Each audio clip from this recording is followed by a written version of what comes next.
Hi friends, welcome back to my channel. ఈ రోజు మీకు ఈ సీరియల్లో ఏం జరిగిందో తెలుసుకోవాలి అనుకుంటున్నారా? అయితే వెంటనే మనం సీరియల్లోకి వెళ్ళిపోదాం. ఇక రామరాజ్ అయితే వేదవతిని నన్ను మోసం చేశావంటూ కోపంగా అక్కడి నుంచి వెళ్ళిపోతాడు. ఒక్కసారిగా వేదవతి, లేదండి, లేదు, నేను మిమ్మల్ని మోసం చేయలేదండి, నన్ను అర్థం చేసుకోండి అంటూ ఇక తల బాదుకొని ఏడుస్తూ అక్కడికక్కడే కుప్పకూలిపోతుంది. ఇంకా అది చూసిన వల్లి అయితే తెగ సంబరపడిపోతూ, నేను అనుకున్నది అనుకున్నట్టు జరిగింది, ఇక మిగిలింది నర్మదా, దీని కాపురంలో కూడా అగ్గి రాజేస్తాయి, అప్పుడు గాని నేను ప్రశాంతంగా ఉండను అనుకుంటూ ఇక అక్కడి నుంచి తన గదిలోకైతే వెళ్ళిపోతుంది. ఇక ఇక్కడ చూస్తే ప్రేమ అయితే పదే పదే ధీరజ్ కి తనకి కలిసున్న కొన్ని సంఘటనని గుర్తు చేసుకుని తనలో తను కుమిలిపోతుంది. ఇంకా రేవతి అయితే ప్రేమకి కాఫీ తీసుకొచ్చి ఇచ్చి ప్రేమ అని పిలవడంతో ప్రేమ మాత్రం ఉలుకు పలుకు లేకుండా అసలు ఏదో ఆలోచించుకుంటూ ఉంటుంది.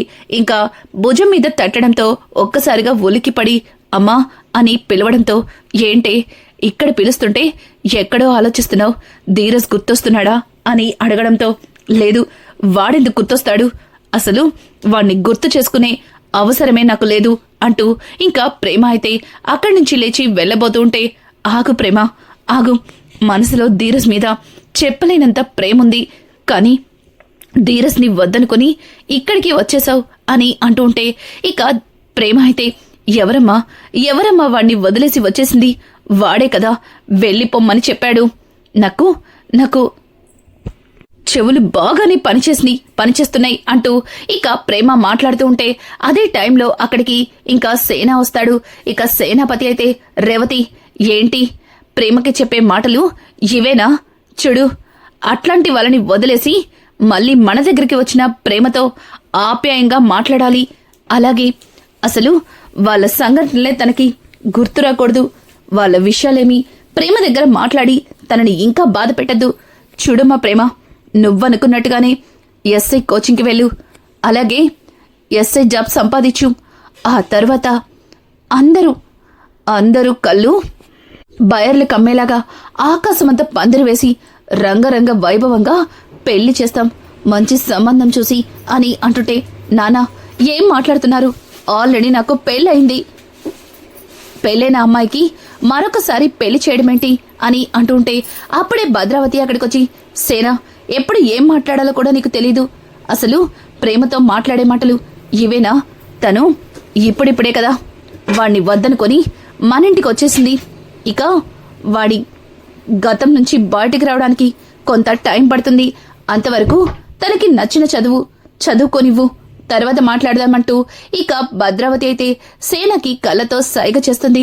ఇక ఇది ఇలా ఉండగా వేదవతి అయితే, చూసావా మీ మావయ్య గారు ఎలా మాట్లాడుతున్నారో, ఆయన్ని నేను మోసం చేశానంటూ ఎట్లా మాట్లాడుతున్నారో, ఆయనకి నాకు పెళ్ళై 25 ఏళ్ళయింది, మా ఇద్దరి మధ్యలో చిన్న చిన్న గొడవలు వచ్చినా మేము నిమిషం కూడా ఒకరితో ఒకరం మాట్లాడుకోకుండా లేము, ఎంత పెద్ద కష్టం వచ్చినా ఆయన పక్కనే ఉండి తోడుగా ఉన్న నన్ను అర్థం చేసుకోకుండా నన్ను ఎట్లా అపార్థం చేసుకున్నారో చూసావుగా అంటూ ఇక నర్మదతో చెప్తుంటే, నర్మదా, అత్తయ్య, మావయ్య గారు ఆవేశంలో ఉన్నారు, కోపం తగ్గాక ఖచ్చితంగా మావయ్య గారు మీరు చేసింది కరెక్టేనని ఆలోచిస్తారు, అలాగే మిమ్మల్ని కోప్పడినందుకు బాధపడతారు, మావయ్య గారంతటే మావయ్య గారే వచ్చి మిమ్మల్ని దగ్గరికి తీసుకుంటారు అని చెప్పడంతో ఇక వెంటనే వేదవతి అయితే కళ్ళని తుడుచుకుని, నువ్వు చెప్పేది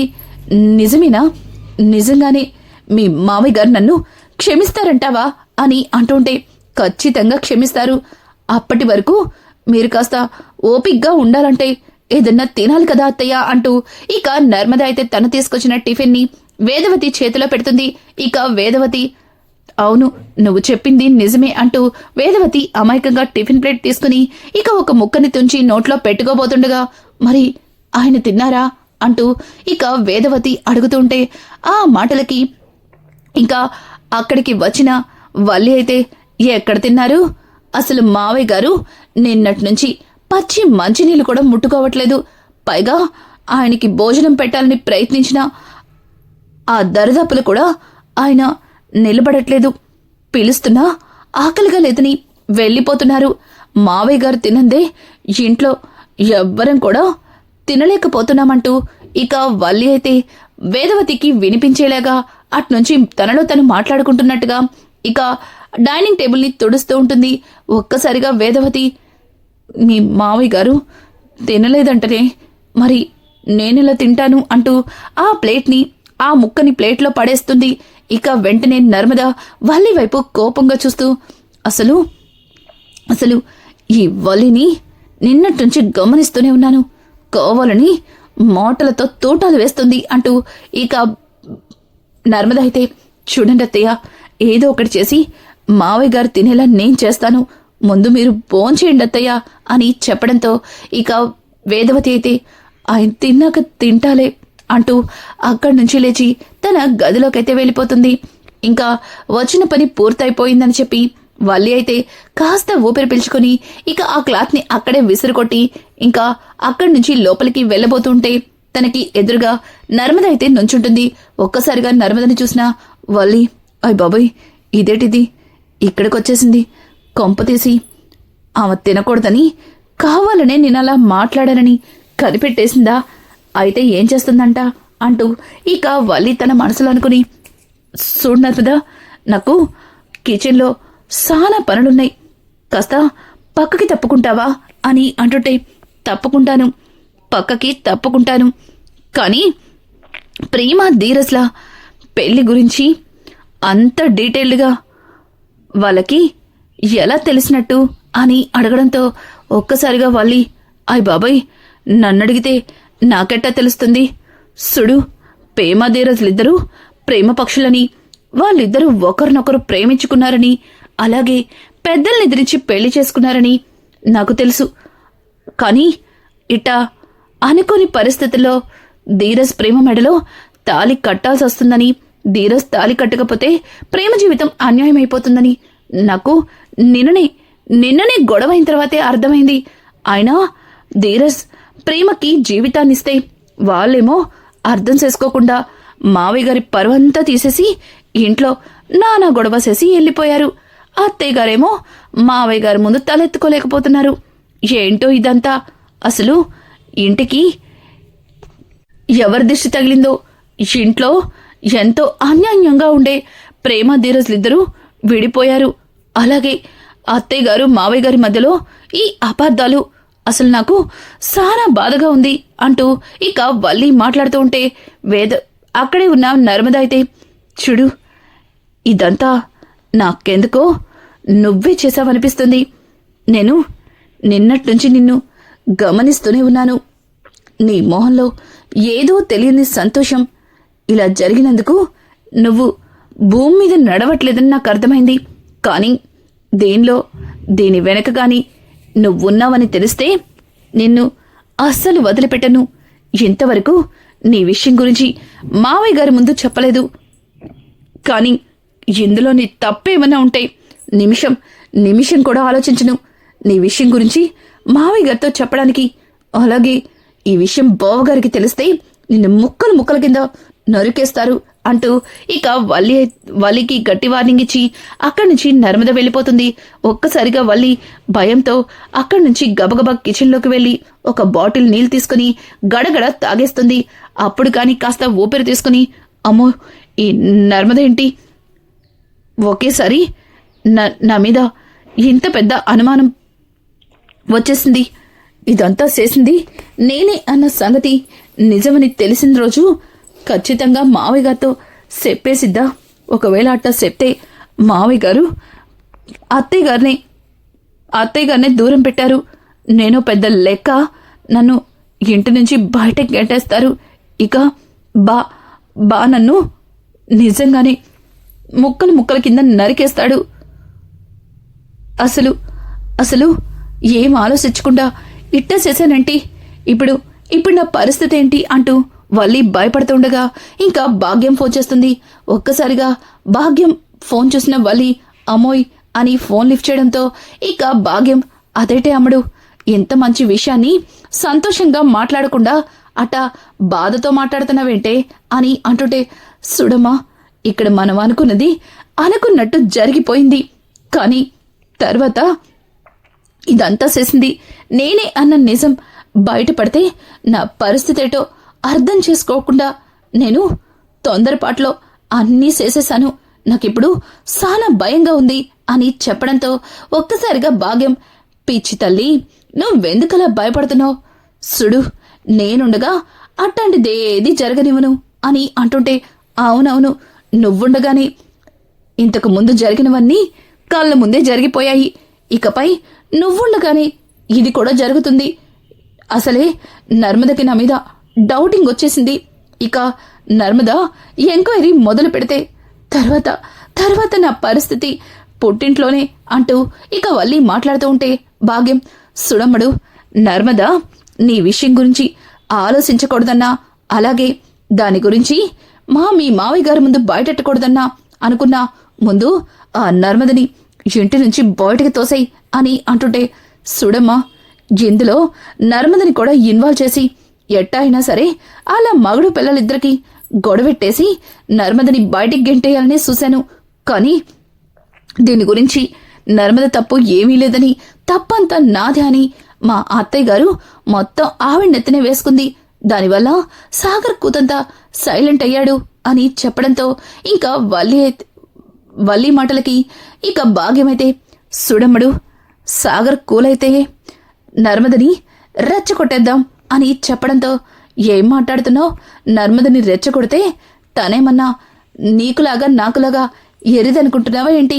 తను చదువుకుంది, చాలా తెలివైంది అని అంటుంటే, సుడమ్ముడు, తను చదువుకుంది తెలివైంది, కానీ మనం అంతకంటే మేధావులం కదా. నర్మదని ఎట్టా రెచ్చగొడతానో నువ్వే సొత్తావు కదా. ఈ నర్మద చేసే గొడవకి సాగర్ నర్మద మీద చేసేసుకోవడం కూడా జరగచ్చు అని అంటుంటే, నిజమా?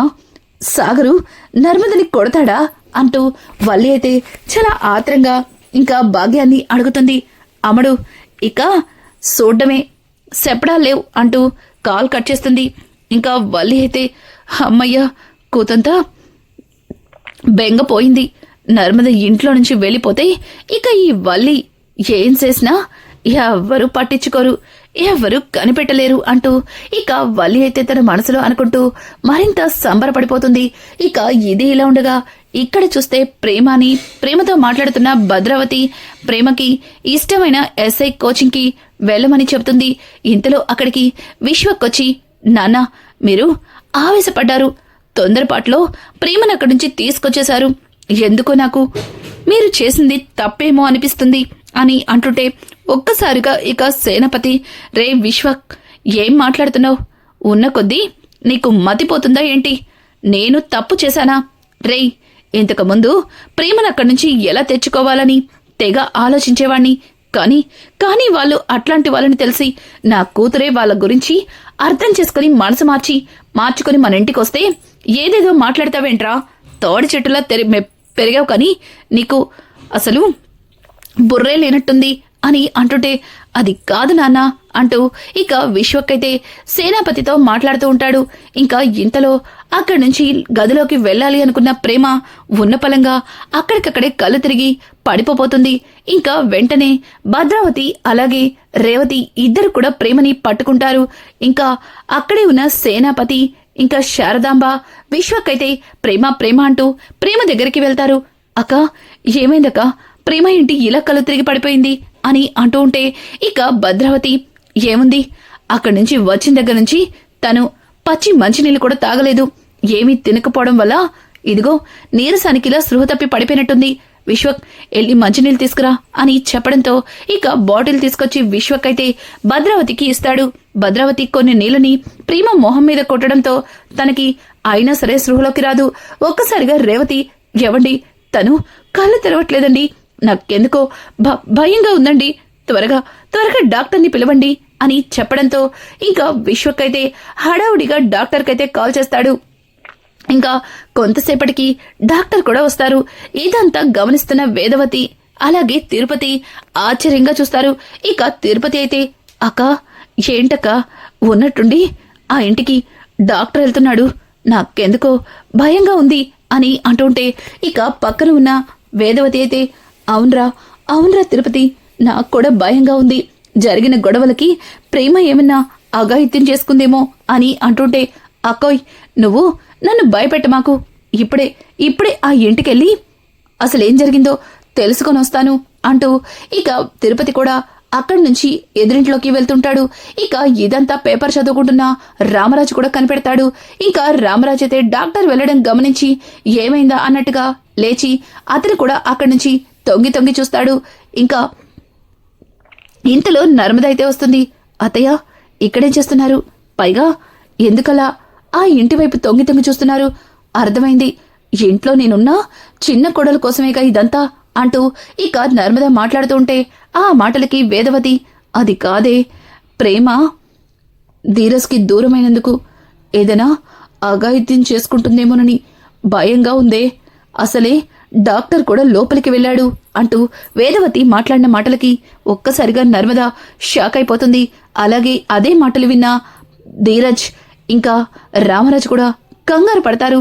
ఇక ధీరజ్ అయితే పక్కన ఉన్న రామరాజుతో, నాన్న అమ్మ చెప్పినట్టు నిజంగానే ప్రేమ ఏదన్నా అఘాయిత్యం చేసుకుంటుందా అంటూ ఇక ధీరజ్ అయితే రామరాజుతో అంటుంటే, రామరాజు అదేం కాదు, నువ్వేం కంగారు పడకు అంటూ ఇక తన భుజం మీద తట్టి తనకి ధైర్యం చెప్తాడు. ఇక ఇది ఇలా ఉండగా లోపలికి వచ్చిన డాక్టర్ ఏమైంది అని అడగడంతో ఇంకా అక్కడే ఉన్న రేవతి, డాక్టర్ నా కూతురు ఉన్నట్టుండి కళ్ళు తిరిగి పడిపోయింది. పైగా తను నిన్నట్నుంచి పచ్చి మంచినీళ్ళు కూడా తాగటం లేదు. ఎంత లేపుతున్నా తను కళ్ళు మాత్రం తెరవట్లేదు. నాకెందుకో భయంగా ఉంది.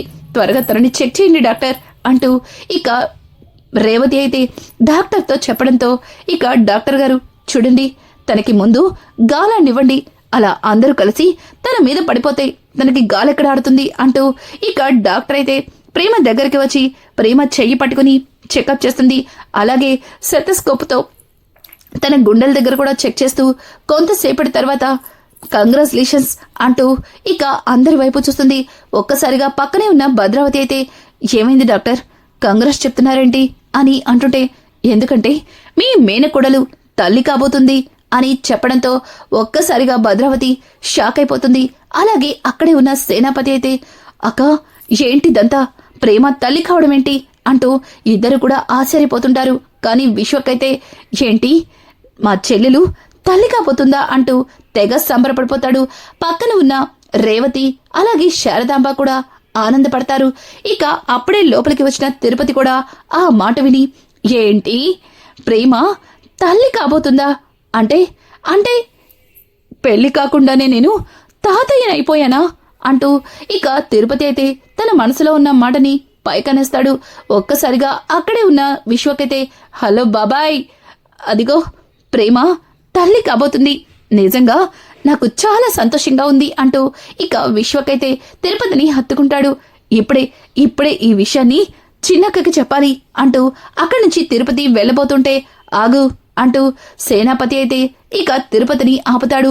ఇంకా తిరుపతి, ఏంటన్నయ్యా ఎందుకు ఆగమంటున్నావు? అర్థమైంది, మిమ్మల్ని అడగకుండా లోపలికి వచ్చేసాననే కదా నన్ను ఆగమంటున్నారు. చూడండి, నేను ఆ ఇంటికి ఈ ఇంటికి నాకు నచ్చినప్పుడల్లా వస్తాను వెళ్తానని మీకు కూడా తెలుసు కదా, మరి నన్ను ఆపేస్తే నేనెందుకు ఆగుతాను అంటూ ఇంకా తిరుపతి వెళ్ళబోతుంటే, రేయ్ తలుపులేంట్రా అంటూ ఇక తన మనుషులతో తలుపులు వేయిస్తాడు. ఒక్కసారిగా తిరుపతి, అన్నయ్య ఏంటన్నయ్య ఏకంగా తలుపులే వేసేస్తున్నారు?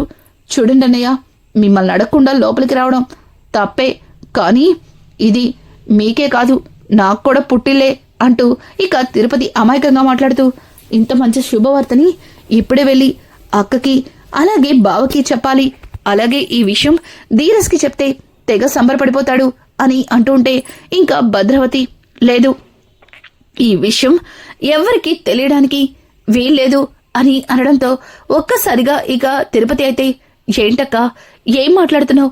ఈ గుడ్ న్యూస్ ని వాళ్ళకి చెప్పొద్దంటున్నావా అని అంటుంటే, అవును చెప్పద్దు, ఈ విషయం ప్రేమకి కూడా తెలియకూడదు, తనకి తెలిసిందా ఎవ్వరిని ఊరుకోను అంటూ ఇంకా భద్రావతి అయితే తిరుపతితో పాటు కుటుంబ సభ్యులందరికీ చెప్పడంతో ఇంకా అక్కడే ఉన్న రేవతి, అదేంటొదినా అలా మాట్లాడుతున్నారు? ఏ ఆడపిల్లైనా తల్లవుతుందన్న సంగతి తెలిస్తే తెగ సంతోషిస్తుంది, మరి ఇంత మంచి శుభవార్తని ప్రేమకి తెలియనివ్వకుండా ఉండమని చెప్తున్నారేంటి అని అంటుంటే, ఎందుకంటే ఆ దరిద్రాన్ని ప్రేమకి దూరం చేయాలి కాబట్టి అని చెప్పడంతో ఒక్కసారిగా అందరూ షాక్ అయిపోతారు. ఇక సేనాపతి అయితే అక్క చెప్పింది అర్థమైంది కదా, ఆ దరిద్రం గురించి మాట్లాడద్దు, ప్రేమ ఎప్పుడు ఎలా ఉందో అలాగే ఉంది అన్నట్టుగా తను ఉండాలి, అంతేగాని తన కడుపులో బిడ్డుంది, ఆ బిడ్డకి నువ్వు తల్లివి అంటూ ఇలా చెత్త మాటలన్నీ తనకి చెప్తే చెప్పిన వాళ్ళు ఇంటి నుంచి బయటికి వెళ్ళిపోతారు అంటూ ఇక సేనాపతి అయితే ఆ విషయం చెప్పి అక్కడి నుంచి తన గదిలోకైతే వెళ్ళిపోతాడు. ఆ మాటలకి తిరుపతి కూడా ఇక మౌనంగా, ఏంటక్క ఇంత పెద్ద నిర్ణయం తీసుకున్నావు, వాళ్ళేదో చిన్నపిల్లలు, తెలుసో తెలియకో చిన్న చిన్న తప్పులు జరిగిపోయినాయి, కానీ ఇప్పుడు ఒకరంటే ఒకరికి ప్రాణం, మరి అట్లాంటప్పుడు వాళ్ళని విడతీసి ఏకంగా వాళ్ళకి పుట్టబోయే బిడ్డని వాళ్ళకి దూరం అనడం ఇది న్యాయం కాదు, ఈ విషయాన్ని వాళ్ళతో చెప్పొద్దని నువ్వు చెప్పినా నేను చెప్తాను అంటూ ఇంకా తిరుపతి వెళ్తుంటే అక్కడ ఉన్న భద్రావతి ఈ విషయం కనుక ఎవరికన్నా చెబితే నేను చచ్చేంత ఒట్టే అంటూ భద్రావతి తన మీద ఒట్టయితే వేసుకుంటుంది. ఇంకా రానున్న ఎపిసోడ్స్లో ప్రేమ ప్రెగ్నెంట్ విషయం కుటుంబ సభ్యులకి ఎలా తెలియబోతుంది, ఇక వల్లి చేసిన కుట్రలన్నీ నర్మద ఎలా బయట పెట్టబోతుంది, ఇలాంటి లేటెస్ట్ ఎపిసోడ్స్ మీకు మరిన్ని కావాలి అనుకుంటే మా ఛానల్ని సబ్స్క్రైబ్ చేసుకోవడం మాత్రం మర్చిపోకండి. Thanks for watching. Hi friends, welcome back to my channel.